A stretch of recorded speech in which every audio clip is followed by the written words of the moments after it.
Et bonjour tout le monde, ici Corben de Corben.info et je suis très heureux de vous retrouver pour une nouvelle vidéo.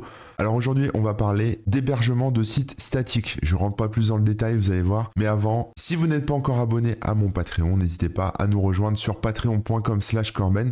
C'est grâce à vous que je peux faire ces vidéos, que je peux faire mes articles. Donc tout le soutien est le bienvenu. Allez voir tous les détails, patreon.com/corben, il y a toutes les infos. Et on va pouvoir attaquer. Alors moi s'il y a un truc que je regrette là en 2024, c'est la belle époque, l'âge d'or du web, où on pouvait mettre nos pages web sur Multimania, sur chez.com, sur GeoCities et ce genre de trucs. Alors l'ambiance site statique avait été abandonnée depuis très longtemps maintenant. Alors je rappelle un petit peu les bases. Un site statique, c'est tout simplement des pages HTML avec des fichiers, images ou CSS qui peuvent l'accompagner, mais il n'y a rien de dynamique. C'est-à-dire qu'il n'y a pas de code dedans, il n'y a pas de Python, il n'y a pas de PHP, il n'y a pas de choses comme ça. Il n'y a pas de code dynamique. On est sur des pages purement en langage descriptif, donc ici le HTML. Et autrefois, on faisait nos sites comme ça, on les mettait à jour et on les poussait en FTP directement sur des serveurs, notamment gratuits. On avait souvent un petit hébergement avec notre offre d'abonnement Internet. Moi, j'étais chez Nordnet, donc il y avait une petite offre gratuite là-dessus. Et malheureusement, tous ces trucs, tous ces hébergeurs, on va dire, ont disparu. Mais le concept de site statique revient à la mode. Il y a Hugo, il y a Jekyll, il y a tous ces systèmes-là qui permettent, à partir de fichiers Markdown notamment, de générer des pages HTML. Alors, comment ça fonctionne? C'est assez simple. Vous avez un outil de création de contenu, ça peut être un WordPress, ça peut être un CMS, ça peut être Word, ça peut être ce que vous voulez. Cet outil va vous créer des fichiers Markdown, donc c'est des fichiers texte, vous savez, avec des mises en forme pour faire du gras, de l'italique, du souligné, avec des dièses, des simple quotes, ce genre de choses, des petits traits, etc. Et ensuite, on peut donner ces fichiers Markdown à manger, entre guillemets, à une moulinette, à un outil comme Jekyll ou comme Hugo, et il y en a plein d'autres, je ne vais pas tous les mentionner. Il y a Gatsby aussi, qui est assez connu. Bref, on leur donne les fichiers Markdown à ces outils et ces outils vont les transformer en pages web. Et ensuite, ces pages web, on peut les uploader sur un serveur. Sauf que la plupart du temps, on n'a pas tous des possibilités de prendre un serveur, d'avoir un hébergement gratuit, etc. Donc, je vais vous montrer comment on fait tout simplement ça avec GitHub. C'est-à-dire comment on exploite la fonctionnalité Pages de GitHub pour pouvoir héberger un site statique. Alors, j'ai déjà fait des vidéos sur Gatsby ou sur Hugo, je me souviens plus trop, mais des vidéos de génération de sites statiques, donc c'est pas le propos de cette vidéo. Là, je vais juste vous montrer comment on met en place un espace GitHub Pages. C'est très simple, vous allez voir, ça va pas être une vidéo très longue, mais ça présente de nombreux avantages. Déjà, c'est pas cher, c'est gratuit, ça coûte rien. Vous pouvez héberger votre site web, du moment que c'est des pages statiques ou des fichiers statiques, il n'y a pas de souci. Si vous utilisez déjà GitHub, c'est vachement bien aussi, parce que vous pouvez déployer votre site de la même façon dont vous poussez du code, c'est-à-dire que vous êtes sur GitHub, donc on peut faire un git push, etc. et avoir nos pages web directement sur un dépôt. Je vous parlais de Jekyll aussi, mais c'est pas pour rien, c'est parce que GitHub Pages, dont je vous montre la page ici, supporte nativement ce système pour déployer vos fichiers. Alors ça se voit pas ici tout de suite sur le site, mais c'est ici, Blogging with Jekyll. Il y a toute la documentation pour après avoir un site statique généré avec Jekyll. Et quand on fait ça, quand on met un site en ligne au travers de GitHub, on a une URL qui va être votre nom d'utilisateur github.github.io. Vous pouvez quand même, si vous le souhaitez, mettre votre propre nom de domaine. Donc ça peut vous faire quand même un site web correct, à moindre frais, tout en statique. Surtout si vous avez un site vitrine, si vous avez quelque chose qui bouge pas beaucoup, ça peut être très intéressant. Donc vous trouvez des infos sur pages.github.com et moi je vous montre rapidement comment on fait. Alors si vous n'avez pas encore de compte GitHub, il faudra vous en créer un. Une fois que vous avez un compte GitHub, on va créer un nouveau dépôt. Donc pour créer un nouveau dépôt, il suffit d'aller dans les repositories ici et cliquer sur le petit bouton vert là-haut qui s'appelle New. Voilà, on clique sur New et là on a la page qui permet de créer un nouveau dépôt comme on peut le faire pour un dépôt de code de manière tout à fait classique. Donc le nom du dépôt, on va pas aller chercher loin, je vais l'appeler Corben00 puisque c'est mon pseudo sur github.github.io. Voilà, ça va être le nom de mon site, ça va être l'URL de mon site, donc je l'appelle comme ça. Je peux lui mettre une petite description, Voilà, mon premier site statique. Évidemment, il faudra qu'il soit public puisque les pages vont être consultés par tout le monde, donc il faut garder ça public. Vous pouvez ajouter un petit fichier README si vous voulez, vous pourrez l'éditer ensuite. Les licences, c'est vous qui voyez.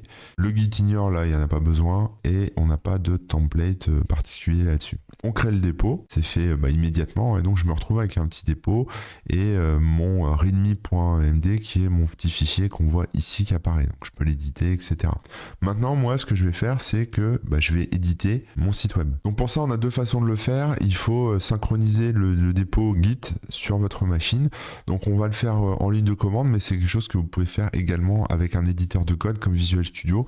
Donc pour ça, c'est simple. Je récupère ici dans code l'URL du dépôt, je copie et je vais faire un git clone en collant l'URL de mon dépôt. Je vous montre à quoi ça ressemble, voilà, et j'envoie.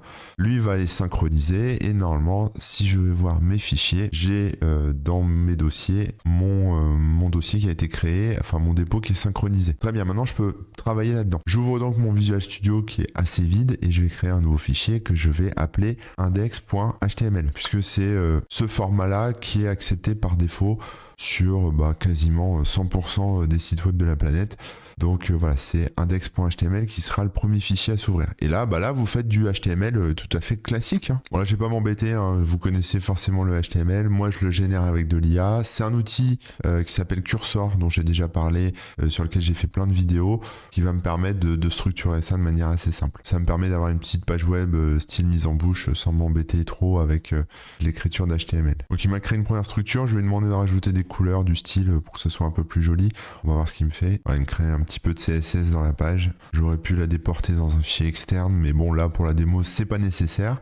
Donc ça, on est vraiment sur un outil de grosse feignasse, ça utilise l'IA, ça me génère tout ce qu'il me faut, j'accepte les modifs. Voilà, donc là j'ai une première page HTML, moi je sais pas du tout à quoi elle ressemble pour l'instant, on va voir la surprise. Alors je peux l'ouvrir localement, on va dire, dans mon navigateur. Voilà à quoi elle ressemble, elle a été générée, le site de Corben avec quelques articles, 3 articles un peu courts, mais voilà. Et puis les liens vers mes réseaux sociaux en dessous. Bon, ça fera une belle page de démo pour cet exemple, il n'y a pas de souci. Maintenant le truc c'est que si je vais sur GitHub, vous voyez, elle apparaît pas, elle est pas là. Donc il faut que je la pousse vers ce dépôt GitHub. Donc là j'ai plusieurs possibilités, soit vous êtes dans Visual Studio et vous cliquez ici sur cette petite icône avec les petits ronds et les traits là, hop, ici, et là vous avez les changements qui ont été détectés au niveau du Git, du dépôt Git, et vous allez pouvoir valider les modifications, les pousser. Sinon je vous montre comment on le fait en ligne de commande, c'est pas très compliqué non plus. On va d'abord aller dans le dossier qui concerne mon dépôt, voilà, Corben GitHub. Si je fais un petit ls, on voit bien que j'ai mon index.html qui a été créé, et là je vais ajouter tous les nouveaux fichiers, donc je vais faire git add. Voilà, ça va juste référencer les nouveaux fichiers et je vais pouvoir ensuite les pousser, enfin en tout cas créer un commit qui sera ensuite poussé vers le serveur. Donc je vais faire un git commit-m pour spécifier un message et puis là je peux mettre version de départ de mon site. Bon, c'est mieux de le faire en anglais puisque c'est la langue universelle, donc vous pouvez l'écrire en anglais aussi. Voilà, il y a eu un fichier qui a été modifié, il y a eu 65 insertions, donc c'est le nombre de lignes dans mon fichier. Il a été détecté. Il est toujours pas sur mon serveur. Maintenant, sur mon dépôt GitHub. Maintenant, je vais devoir faire un git push origine. Alors, ici, quand j'ai créé le dépôt, la branche d'origine, c'est main. Ici. Voilà. Si vous voulez gérer plusieurs versions, vous pouvez créer plusieurs branches, des branches différentes. Et si vous voulez pousser des fichiers, vous spécifiez le nom de la branche ici. Alors moi, elle s'appelle main. Donc je vais dire que mon point d'origine, c'est main. Voilà, j'envoie là-dedans. Lui, il va lister les objets et va les envoyer sur le dépôt. Maintenant, si je refresh mon dépôt Git ici, je vois que j'ai l'index.html qui a été créé, mis à jour là-dessus. Je suis content, mais pour le moment, si je vais sur corben00.github.io, j'ai rien du tout. Enfin, j'ai un truc, mais c'est mon readme. Vous voyez, c'est le fichier readme de mon dépôt. Ça va rien m'apprendre du tout. Voilà, c'est ça. Maintenant, ce qu'il faut faire, c'est activer les pages. Alors, pour activer les pages, la fonctionnalité pages de GitHub, il faut aller dans les paramètres de votre dépôt GitHub. Donc, aller dans les settings ici là-haut. Et à gauche, ici, vous avez tout plein de trucs dans les menus et vous avez une section qui s'appelle Pages. Vous cliquez dessus. Donc là, voilà, il me dit que mon site a été déployé automatiquement. Donc moi, je vais le unpublish. Je le dépublie parce qu'en fait, comme j'ai été sur ici l'URL, il a compris que je voulais le déployer. Donc il m'a créé un truc. Mais ça appelle pas mon fichier index.html. Donc je vais lui faire, donc je le supprime, mon site qui a été créé quelque part contre mon gré. Et là, je choisis, déployer à partir d'une branche. Si vous voulez utiliser les GitHub Actions, c'est possible aussi, mais bon, c'est en bêta, donc on verra ça un autre jour. Et ici, vous choisissez la branche principale sur laquelle vous avez mis votre fichier. Root, c'est la racine de votre dépôt, il n'y a pas de souci. À cet endroit, vous pouvez ajouter votre propre nom de domaine. La documentation explique comment on fait ça. Donc ça se passe au niveau de la modification de la zone DNS de votre domaine, voilà, chez votre provider.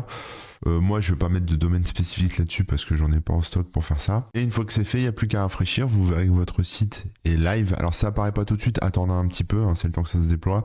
Voilà, votre site est live ici. Donc il est bien sur la branche main au niveau du root. Je me rends sur cette URL et là, hop, j'ai mon site qui est accessible directement. J'ai pas besoin de mettre index HTML après l'URL, c'est directement ici. Et donc il est poussé sur GitHub. Maintenant, moi, si je fais une modification au niveau de mon code source et que je mets plus le site de Corben, mais je mets bienvenue sur Corben, je sauvegarde, je peux valider la modif ici, très bien, et je synchronise les modifications vers le dépôt. Donc en faisant un push, hein, tout simplement, comme je l'ai fait en ligne de commande, mais là je vous montre comment on le fait via un éditeur comme Visual Studio Code ou comme Cursor, c'est la même chose. Maintenant, une fois que c'est poussé, j'ai juste à refresh. Et au bout de quelques instants, on voit, alors là, c'est pas flagrant parce que c'est pas le titre que j'ai modifié, je me suis trompé. J'ai modifié le title, donc qui est ici, dans l'onglet Bienvenue sur Corben, qui est le titre du site au niveau de la page.